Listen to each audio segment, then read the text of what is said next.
Hello, and welcome to Text to Talk, an experimental series to learn the editing style of review-like videos. Today we'll be looking at the classic Nintendo 64 game, Super Mario 64. But Bloops, we already know what Super Mario 64 is. YouTube alone has Stop. Other reviews. No. The game starts off with the infamous Mario face, which can be pulled, rotated and used to create nightmares. Here are just a few examples of the horrors that can be made.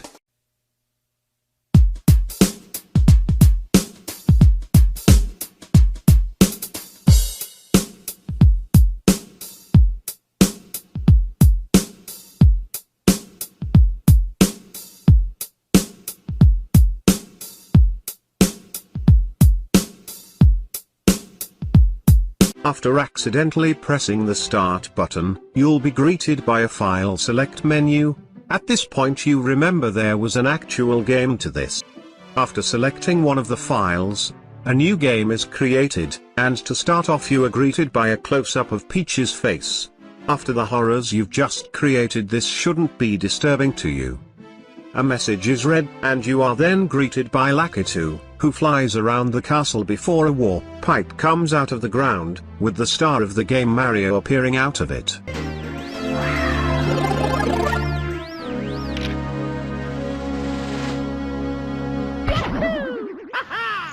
And now, for the first time in history, we get to control Mario in a fully 3D environment.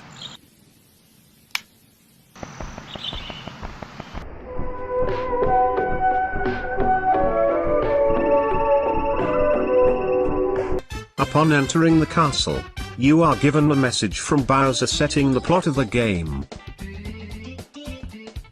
The castle is the main hub of Super Mario 64, and here the levels are separated by doors. Many of the doors in the castle will have a number on them, and this door can only be opened when you have a set number of stars. Your first star can be found in the game's first level, Bob-omb Battlefield. The title of the first mission will hint to the general direction of your goal. However, shortly after starting you will see a star within a cage, being guarded by a chain chomp. At this point, you may want to try getting into the cage, or you can continue on your path to the mountain top. If you do decide to continue climbing, you'll be greeted by King Bob-omb. You will get a friendly British talk with the king, before getting into a first level boss fight. Let's get this out of the way. The logic in this battle makes no sense. You need to get behind King Bob, pick him up, and throw him onto the ground 3 times. However, if you throw him off the mountain, it doesn't count as a hit. What? Why? And then you get a star. Good job. After collecting this star, you have access to more areas of the castle. Once you have played enough levels and earn 8 stars, you will be able to play the first Bowser level.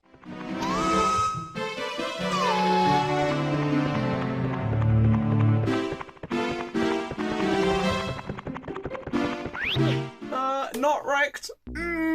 Wrecked?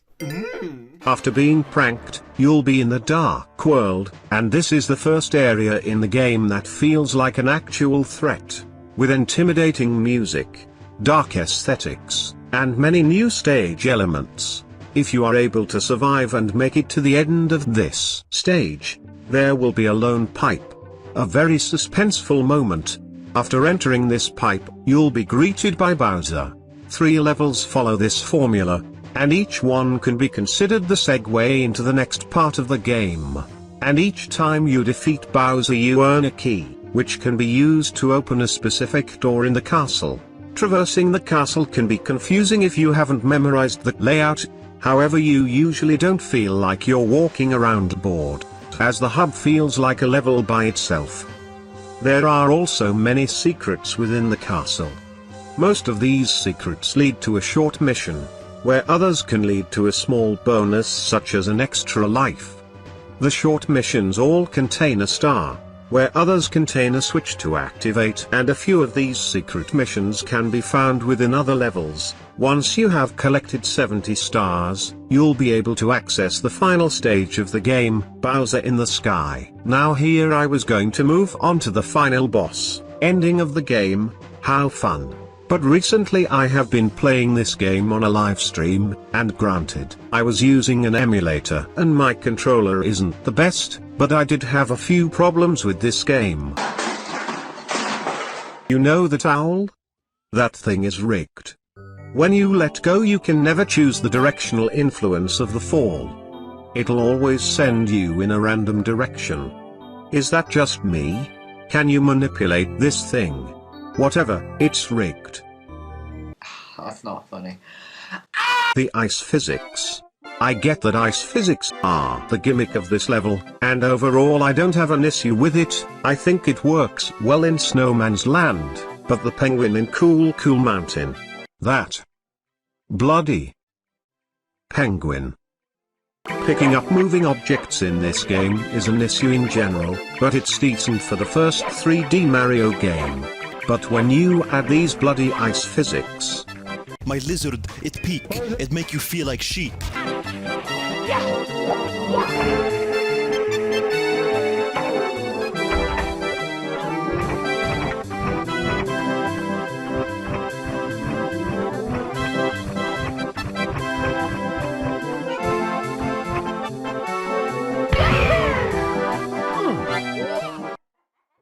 To end the game you fight Bowser once again, however this time the King of Koopas is ready to put up a brawl. It's no longer a one-hit escape plan, this time Bowser will take 3 different hits. One final blow and Bowser is done, the final power star is dropped. And we all have a happy ending. Hello, and welcome to Text to Talk. Today is a special episode. When this series was originally run, the creator Bloops hosted a Q&A where wonderful fans could send in questions as the name implies, one of which were the following. What's your favourite film? A childhood favourite of mine was Cars, the Disney film. Love the Cars game on PS2. It wasn't quite foreshadowing, but it is definitely backshadowing now. Time has come and gone. It's time to talk about Cars. Regarded as a mediocre Disney movie. How does it hold up as a licensed video game?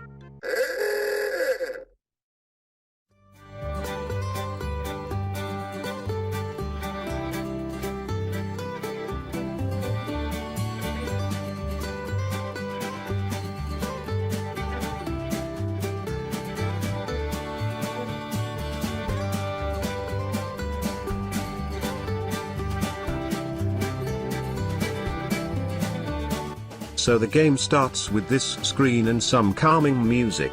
Not really much to say on this. The music suits the purpose well. However, you can also access a menu to change where songs appear, allowing things like this to happen.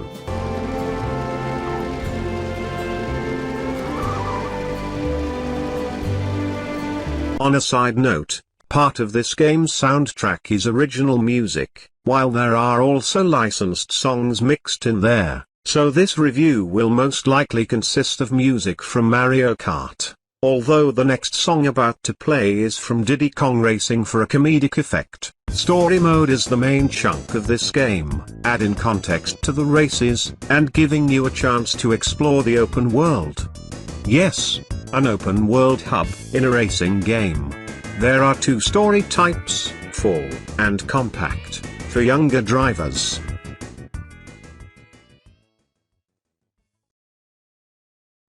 I am speed. 1 winner, 4 losers. Okay, let's do this.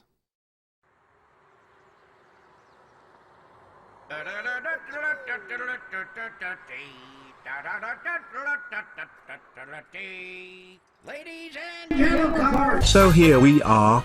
The game gets to a start almost immediately after a cutscene that mimics the movie introduction. And this start isn't the introduction to a long line of tutorials. Instead, the game actually starts right here. and there are no breaks in the flow of the game at any point. Constant gameplay with only short cutscenes breaking the pace before each new event in the story. In many games, you'll get an extremely long introduction before the game actually starts. You think gameplay is in a nice rhythm, but then in a few minutes you have another extremely long scripted sequence. In other games, after a long intro, you're given an hour of free gameplay, before being stopped by another load of story after completing the first world.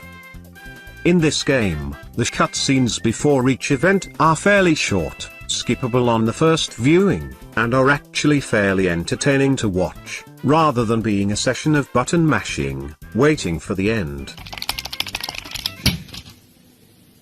Where was I?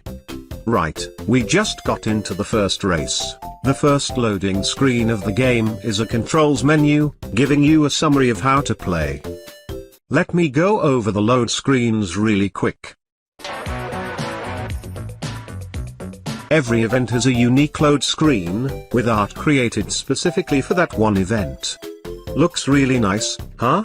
I would actually frame one of these on my wall, right next to this.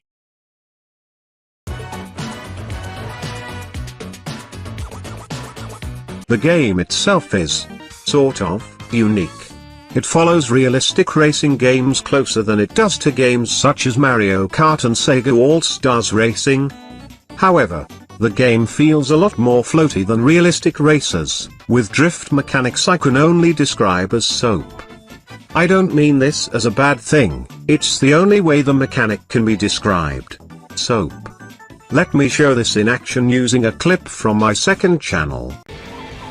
God motor dashy.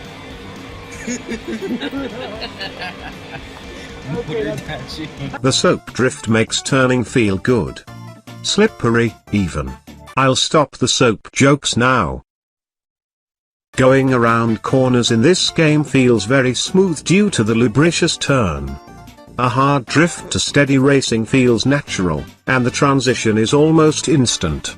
When compared to the drift mechanics in realistic racing games, it allows the tracks to be designed around this and have extremely complex design.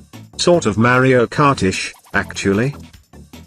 The other three mechanics worth noting are tilt, boost and driving in reverse, one of which has purpose. Driving in reverse doesn't really have any benefits. You gain more points for driving like this, and sides are reversed. It's neat if you're grinding points, but really doesn't have any purpose if you've already bought everything. Pressing Y will put you into a tilt, but to be fair, on the GameCube this really isn't ideal. On the PlayStation and I assume on other systems, this was connected to a shoulder button, but on the GameCube it's just awkward to perform. To be fair, even if you could remap it, the tilt is garbage anyway. And finally the speed boost. You unlock this after the event Boostin' with Fillmore, where Fillmore literally gives you drugs, allowing you to use a temporary speed boost. You can upgrade the boost meter to last longer by completing 2 other events. One being in Ornament Valley, and one being in Tailfin Pass. The speed boost is extremely useful, and can be used in road races and selected mini-games. And one more thing worth noting is the map in the corner. It displays the track, and points such as races, objectives, and where events can be started within Explore mode.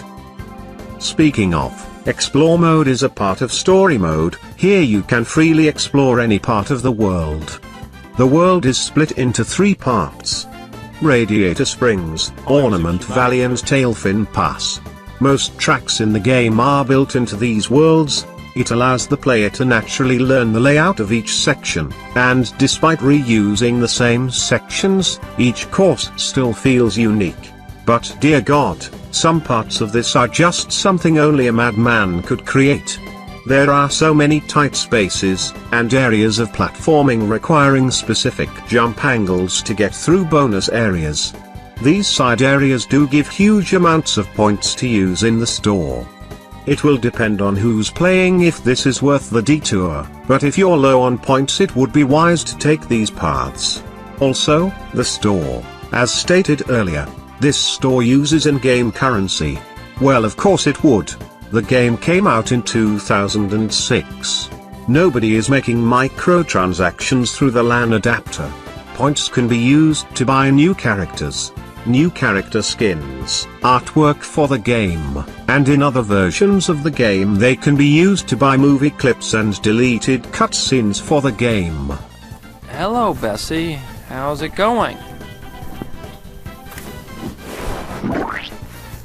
To be fair, you'll probably just go on IGN and type in the code to unlock all this stuff. While you're cheating, why not type the code to unlock all the courses too? The courses and mini-games can only be unlocked through playing the story. Depending on which story you choose, you'll be locked off from certain courses and mini-games. While Mac gives you the full experience, Luigi will only give you a selected amount of the events, a disadvantage of choosing the option for younger drivers. So courses. First you have road races. These are the standard tracks that take part in one of the hub worlds, with the exception of two, both of those taking place in the Rust Bucket Stadium. Get over here! I will flatten you like a pancake! You can't hide from us! Stop. There's also Sheriff's Chase. This event takes part in both Radiator Springs and Ornament Valley. All I have to say is witchcraft was involved to get this functioning. Next are Piston Cup races. These all take place on a standard oval track, are 12 laps and are possibly the worst thing to ever appear in a racing game. While playing these races in story mode, your tires have a gauge. When they are damaged you can go into the pit stop for a mini-game, which does help keep your mind from becoming a vegetable. This mini-game can also be played as a standalone event in the mini-game selection menu. Well, only in the multiplayer mini-games. If you're alone. He's all like, shush, mate. Finally, the mini-games. With the exception of tractor tipping and pit stop, controls are still the same as regular gameplay. Tractor tipping sees you as either Mater or Lightning. You roam around a map where you lack a jump. The aim is to get near tractors to knock them over. The meter to the left will increase when in light, or when near Frank. If the gauge is filled, Frank will chase after you. There are multiple stages of this mini-game, and it's a great side event that takes a different pace to the main game, offering a unique challenge of its own. And for the most part, that was Cars, the video game. So this is the end of the second episode of the Text to Talk. Pretty subtle ending, right? Once again, this is an experimental series, and the second time I've ever tried editing in this style. So feedback would be heavily appreciated. Comment below what you liked, what felt out of place, and how large you think Jurgid's lizard is. This will help me improve my content, and the entertainment you, the viewer, will get. I was intending to make this video in a vastly different style to the previous Text to Talk to get input on which style you prefer, but the end results seem similar, so this line was really pointless. Anyway, thanks for watching. Likes are appreciated, and since this video was uploaded in December, I'm obligated to wish you a Merry Christmas.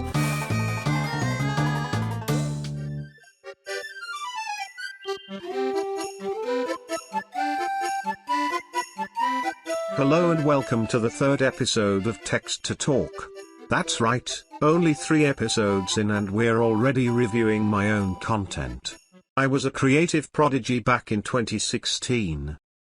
Today we're going to be looking at A Smashing Christmas. This is a 15-minute short film created using a Chromebook and the Super Smash Bros. In-game replay upload system. For those of you unaware, a Chromebook cannot use downloadable files, meaning this video had to be edited entirely online. To do this, the online editor WeVideo was used. I'm sure you can tell from the obnoxious watermark. This editor was extremely limited. It had taken another video to go through this in depth, but to sum up what made it so difficult to make this video, only 5 minutes of video could be exported per month, and keyframes didn't exist. Adding on to this, if there was a problem during exporting, You couldn't go back and fix it as you've lost export time. So from that alone, I'm sure you can tell this will be a high quality video. Let's just jump right into it.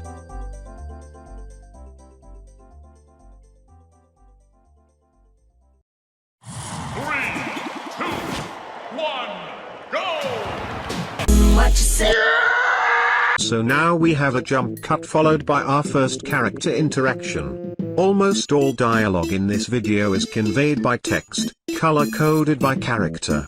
It's not a terrible way of making these characters interact, it gets the job done. Anyway, the deep lore starts here, when Ness and Little Mac talk about fighting, being sick of it, being the only thing they do with almost no breaks. Adding to this, Mac has yet to win a single battle. After this conversation, we're given a form of prologue. Here we are greeted by the narrator, Flashy Pirate. Ness and Little Mac travel across the land. Game to game. Basically, it's a generic road trip movie, but thankfully the video skips the entirety of that part. Due to the limited export time, I wasn't able to fully implement my ideas for the narrator. In this part I insisted on keeping Ness and Mac travel the world, spreading the word of Christmas, because apparently nobody knows what that is. Did I accidentally make a film about religious preachers? So now we're at the party. It's a nice little place with that royalty-free Christmas music, awkward conversations, and Jid. Gotta love Jid. And now here is the most predictable thing ever.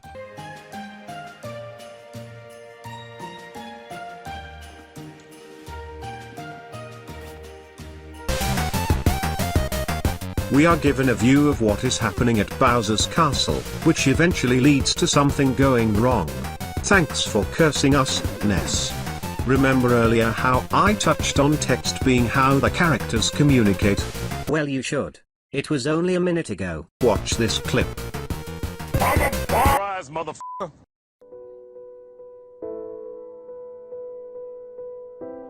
Did you get any of that? Nope. No. There was 8 words there and you probably had to pause to read half of them. I even mentioned this in the video. This was self-awareness before the Cars video. Bowser resorts to Ganon to get information on how to have a Christmas party. To be fair, it's not hard, but no. Instead you ask the possessor of the Triforce of Power how to have a Christmas party. There's a brief fade transition. And then Bowser moves out on an attack. Let's not question it. Bowser then attacks the party Ness had set up, with some more gifts appearing on the screen. Despite the fact there are multiple protagonists here up against Bowser, none of them decide to fight back. Just look at Ness here, he doesn't even care. He just wants the sweet release of death. Ness wakes up after a day of being knocked out. The party is ruined, and all the guests have disappeared. Ganondorf's plan is revealed at this point, with a clip art angel giving Ness information on the 3 spirits of Christmas, which Bowser had stole the power from. This power is blocking Ness and Little Mac from getting to Bowser's castle, so it is their job to find the spirits, get their power into a basketball, and use that power to get to Bowser. It is now up to Ness to travel across the world, and save the Christmas spirits. Okay. Also Mac is forced to come with him, I suppose. Ness starts their journey by traveling across the ocean to reach Hyrule. During this trip, Mac expresses his thoughts on having a break from fighting. Ness talks about the beauty of the ocean, and Mac goes to watch some of my videos. My 2015 videos, A Time Before Mercy. I'd delete half of these, but if I ever become a YouTube sensation, I want a fan to be curious and do something like this. Oh, an old video by brand new sensation BlooperBro. Let's check it out.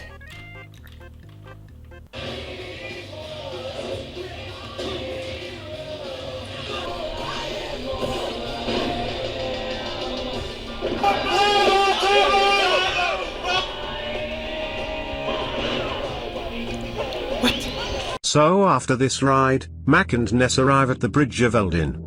Here they find the first Christmas spirit after roast of the century.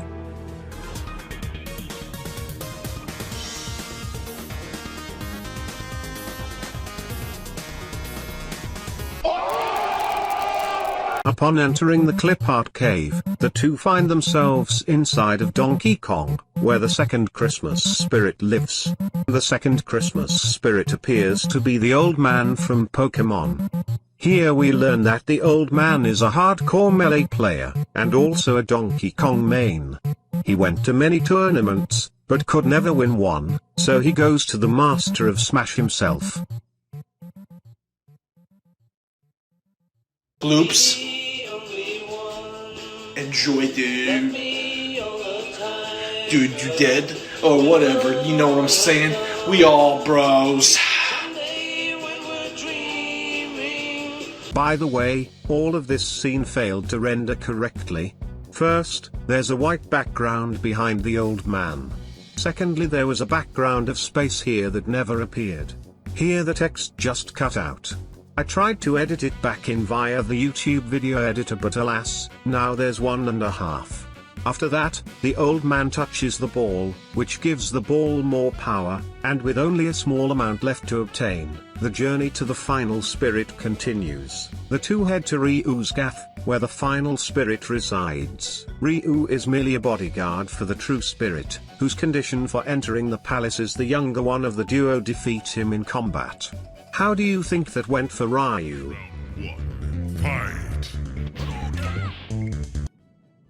That was sad.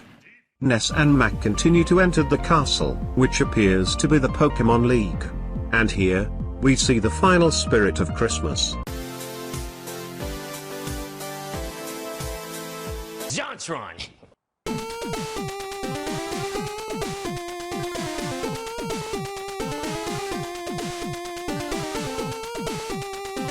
Ness and Little Mac have to defeat John in a battle if they want to get through. But not a normal battle. A Pokemon battle. John sends out Pikachu, while Ness sends out Jigglypuff. John's Pikachu makes the first attack. Jiggle is gonna use rest. Good job. Wait, isn't this cheating? Why did you bring these bombs with you?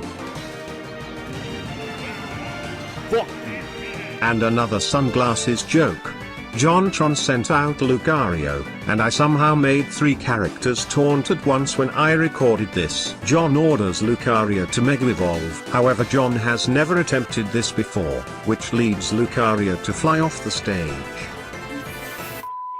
After this moment, Mac has a suspicion, which leads the battle to an abrupt end here, where it is revealed John was actually Jurgid this entire time. Rather than continue the battle, or having a friendly talk, Mac simply does this.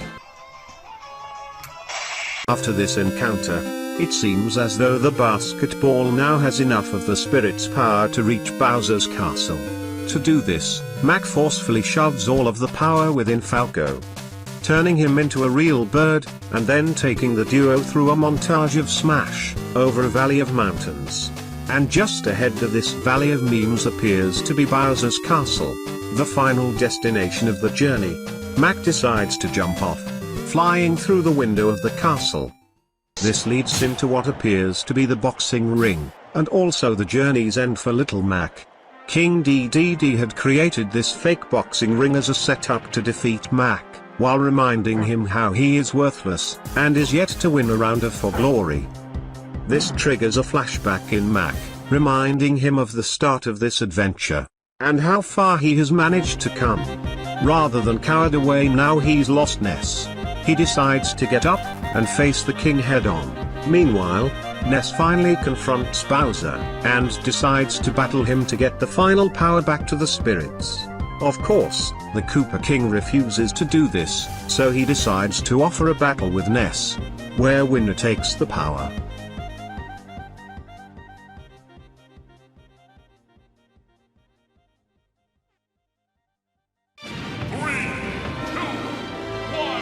After the battle starts, we move into what appears to be regular Smash gameplay, with the second player being Flashy Pirate, the narrator from earlier. This, however, is a montage, going between the battle between Ness and Bowser, and the battle between Mac and DDD. This battle was edited in the YouTube video editor like most of my old Smash Brothers montages. This was to save on export space.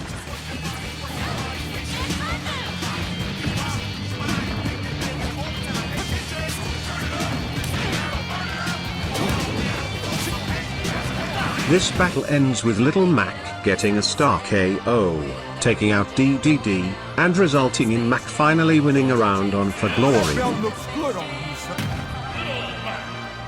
Meanwhile, Ness defeats Bowser, ending the story. However, Junior interrupts, trying to convince Ness not to harm Bowser.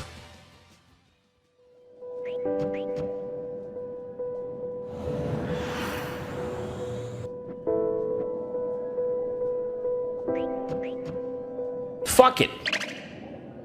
Ness goes ahead with defeating Bowser anyway. The duo then fly back to the Hyrule Temple, have a short conversation, and the video ends there, with a short message from the narrator. And then everybody lived happily ever after. Aside Falco, because he turned into a real bird and couldn't go back to normal, and the wild gunman shot him down.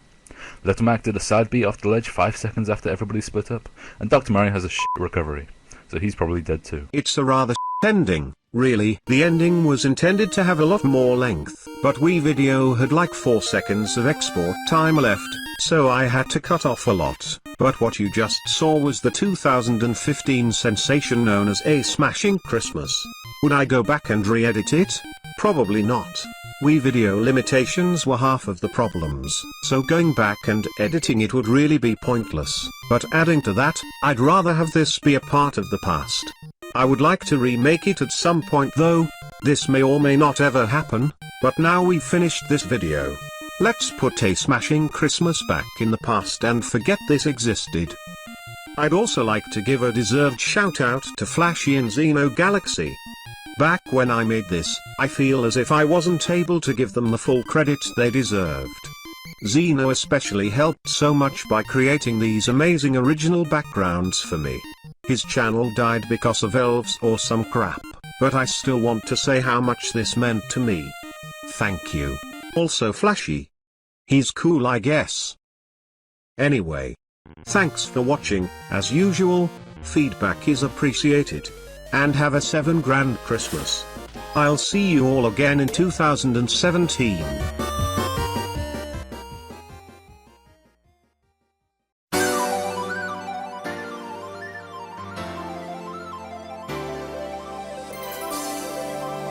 So you've got Mario with your jumps and you can get Sonic with his speed. Now what do you get if you take Sonic?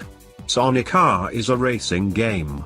Now this game here is often one of the only games released for the Sega Saturn many know about, and word usually says this is perhaps the worst game in the Sonic series. However, despite all of this, I actually really care for this game. Before I proceed, I would like to note I'll be basing this on my experience with the Sonic Gems collection, which has an effect on gameplay as well as other minor graphical features. Now this hedgehog here has made a few attempts at races during his golden age. Of course, Super Mario Kart became a success, leading to sequels and even inspiring other mascot kart racers. And whilst most of these took the traditional formula of taking a beloved character and sticking them in a car, Sonic's first 3D racer kept the main cast to their feet as they rushed across these tracks. Each track poses a unique theme whilst also being able to be played across multiple weather settings. I personally quite like these tracks. I'm also a character with a text-to-speech voice. From a glance, these tracks appear to be a cluster of directions. However, after few laps a clear linear path can be identified. Meanwhile, exploration can lead to discovering shortcuts and collectibles offering bonus content. Hey BlooperBro, why don't you tell us about this bonus content? Why, that is a very good question. How about I seamlessly transition into discussing the unlockable content. In every track 5 Sonic coins are hidden. In addition to this, 2 Chaos Emeralds can be found. These are located on alternative paths as well as others being hidden behind ring gates. Gathering these items may feel extremely satisfying, however those emeralds deserve to be sent to the Shadow Realm. Now don't get me wrong, I love me some of that Sonic 2 half pipe, and as great as both of these games are, the emerald emeralds in this game are so f***ing abysmal they deserve an entire Roflex D segment mocking them into the depths of hell. There's no emerald here. Emeralds are found behind ring gates, and while some take a simple stroll by to obtain, others take their time to hit the surface and become collectible. You also need to finish first place in order to obtain your emerald. Sonic coins on the other hand are spread around 5 different points on the track. Collecting them all in a single run and completing the race in any place will open a second race on the track, however now against a mechanized character. Finishing this race in first place will unlock this character to be played as whilst also altering the AI racers. In addition to these collectible unlocks, the final track can be unlocked upon completion of the previous 4, and finishing this track will lead to the chance to play as the evil Doctor himself. Now although the chance to play as Ivo Robotnik might seem grand, compared to other racers the reward may seem quite lacking. Don't get me wrong, the boy can turn on a dime, however his speed is nearly on the same level as our friend Car, not to mention the lack of the basic platforming ability, the jump. Instead the Mean Bean machine is able to fire a missile. These don't hinder opponents in any meaningful way. And through these past 4 minutes we've had a look at the progression of Sonic R from start to end. But you know, it's been 4 months since the last text to talk, and as much as we could come to a closure here, there's another game on this disc known as Vectorman. For a while now I've been curious to what exactly this game entitles. How about we have a look together?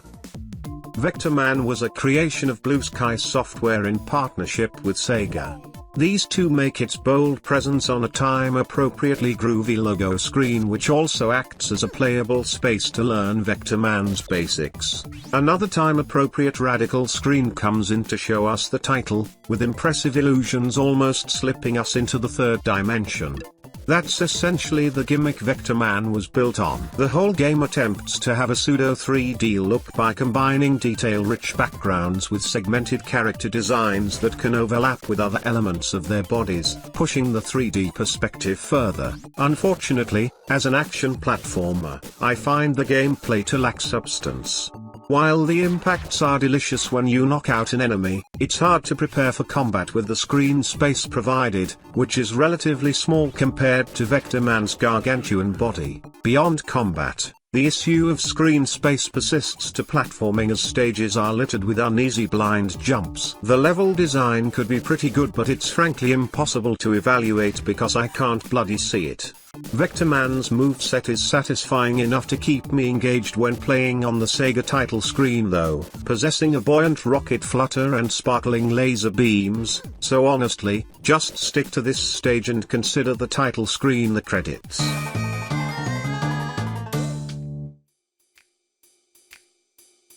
Throughout the short life this show has currently been through, I've covered a wide range of games including childhood favourites and games from later on in my youth. Although there's been exceptions to the formula, I typically choose the games I cover here based on fond memories, which is what makes the subject of today's video a little more special. You see, BuzzingCars is a game I used to have on a Windows XP desktop long before I even had an internet connection. At some point the computer was kinda just abandoned, as well as the 99 games in one disc I had for it. Now at the time I was pretty young and didn't think too much of the situation. After all, I did have my good old PlayStation 2 if I wanted to play anything. Later on in my life, I began to think about this one game on the disc, wishing I could remember the name, just to see more of it, and thus my search began. So I was just recording epic gameplay, and I've clipped myself into the wall and can't get out. For the past 10 years or so, I've been actively trying to find the name of this game. It just seemed like something too obscure. I couldn't find any information on it anywhere. Although, to be fair, I was being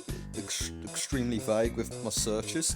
Some time ago, I decided I'd look for others to see if they could help me in my quest to identify this game. It led me to a subreddit, and I you not, within 10 minutes, somebody commented the exact name of the game I was looking for. My 10-year search was just destroyed by this one guy who found it in an instant. Getting a copy of the game now was all that was left. Searching for the game on Google quickly brought to my attention cbot.net. The website hosted information about many titles created by Epsicatech, developer of BuzzingCars. Under the option to purchase all of their games was the following message. Sorry, we no longer sell any games. Our games have been open sourced and some can be downloaded for free from following project pages. I downloaded an ISO of the game, however that left me with an issue.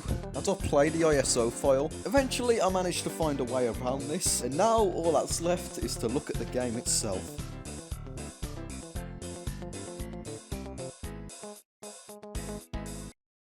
BuzzingCars is a racing game. Kinda. It sees you, the player, take control of a humble mechanic. I'm not too sure what his name is, so let's just call him Gamer Jones. Gamer Jones sits at a remote station, operating a car through various missions across a multitude of environments, although most of which are industrial landscapes. Sometimes they change colour. That's pretty cool. There are also a couple of grassy plains and lethal lava lands throughout the missions, but in general there's not too much going on in terms of visuals. Gameplay-wise, each course is designed in a coherent way which feels natural and fun to traverse. However, a few missions create the illusion of a maze-like environment which can lead the player into venturing worlds for an extremely long time in an attempt to complete objectives. Some objectives are relatively linear, seeing the player have to complete a circuit or reach the end of a track. Although there are many other types of objectives such as transporting characters or destroying these green alien creatures. Throughout the game, these green pests appear as an antagonist of sorts which the player often encounters. The climax of the game sees the player taking the king's life. However, my personal favorite mission sees the player chasing down a lower vermin in a car. Although not all cars are fast enough for this mission, which sees your credits being spent on vehicles. There's many different types of cars you can choose, although you need to unlock them through credits. To get the credits you have to complete missions. Getting a certain amount of credits will also unlock the next set of missions, but if you buy a car it puts your credits back and you need to earn them again to get closer to unlocking the next set of missions. It's kind of a weird process. If you're really bad at a level, you can replay previous levels in order to get these credits back, although the entire process is kind of tedious. Control-wise, the car is pretty good. Nothing bad about it. There seems to be a delay between pressing the key and it doing its action, although when playing the game you quickly get used to this, and personally, I haven't noticed it too much. As well as the mission modes, there's also a multitude of tracks you can race around. I'm not too interested in this personally, I quite prefer the mission mode, and honestly there's not really too much more to explain about the game. I think it's just nice to finally have this come really documented. It's been a lost piece of art for a while. I just called this art unironically. This part isn't scripted, I want to let you know. Most of this is unscripted. This game was a really significant thing in a small part of my youth, and it's just odd to see it have been sort of undocumented. So this video is dedicated to you, BuzzingCars.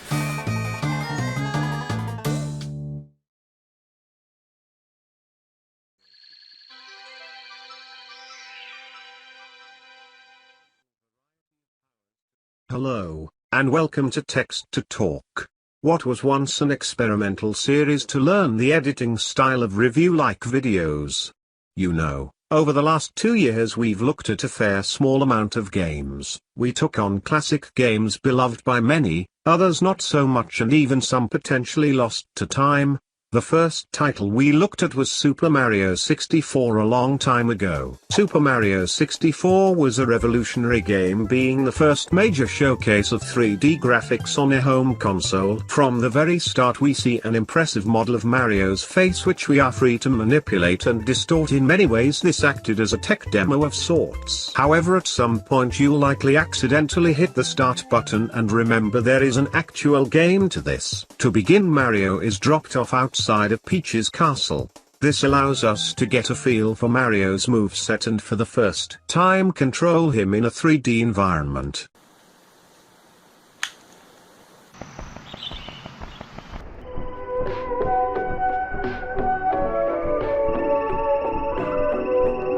Once the player makes their way to Peach's castle, they'll be greeted with the immersive plot of this game.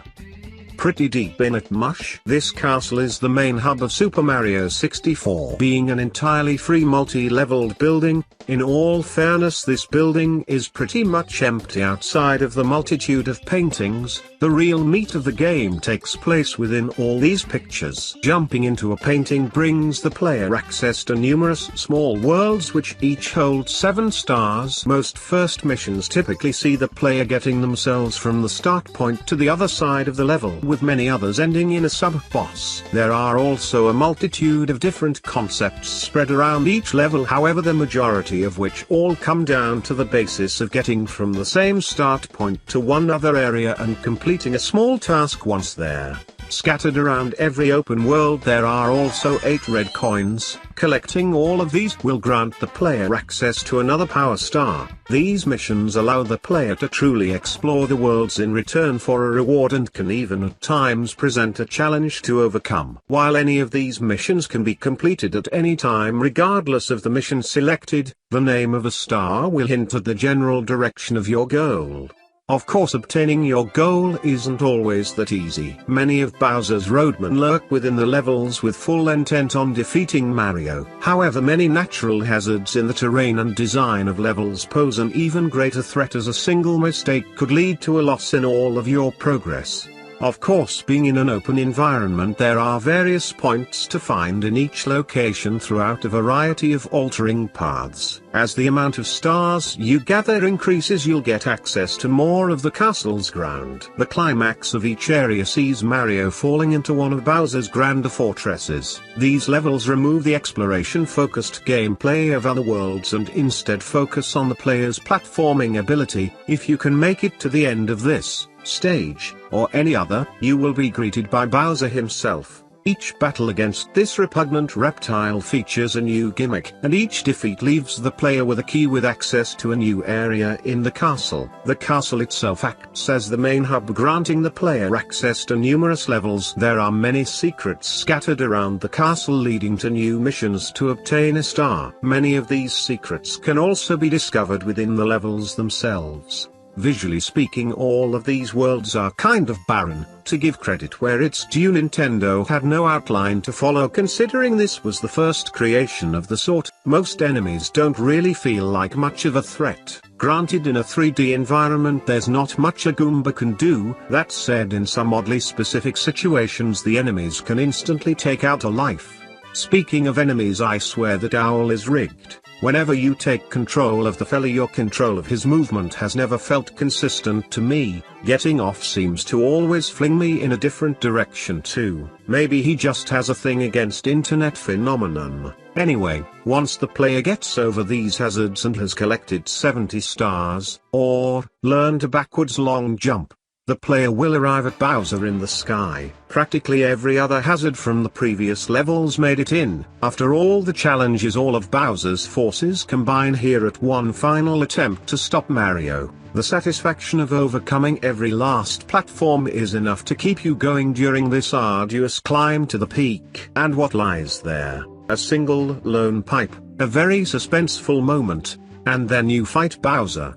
After enough hits he can be taken out like all of his previous encounters and will this time leave a greater star, ending off the game. Some may argue this is a weak ending to the game, much like this is to the video. However, much like I'm simply being demanded to imitate a style of years gone by, Mario 64 remains as a reminder for the series' 3D beginnings. After all, Super Mario 64 was a marvel for the time. Many of these flaws were really minor in the grand scheme of this game, and after all, it was the first game of the sort. The team behind this experience must have been proud of everything they created, from the pinpoint accurate and natural movement of Mario to the outstanding library of music that follows him around. So many clever ideas that all come together to create this world, so many of which we simply gloss over, so many of which that there are too many to state. The team at Nintendo simply wanted to make us smile. They created something for us to enjoy, and thanks to them we've had many hours, months and years of fond memories come out of one simple experience.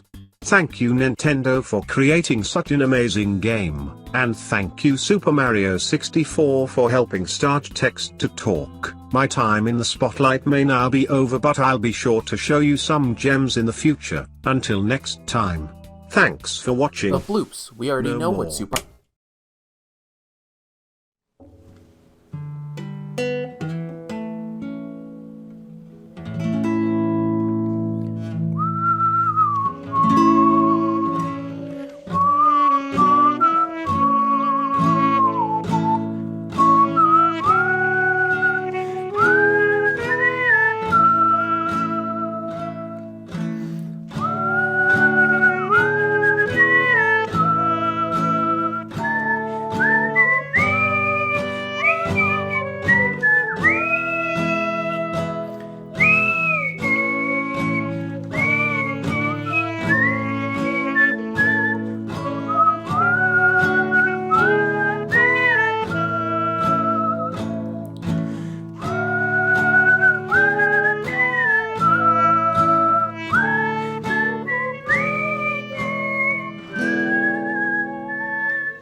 Thank you for watching Text to Talk.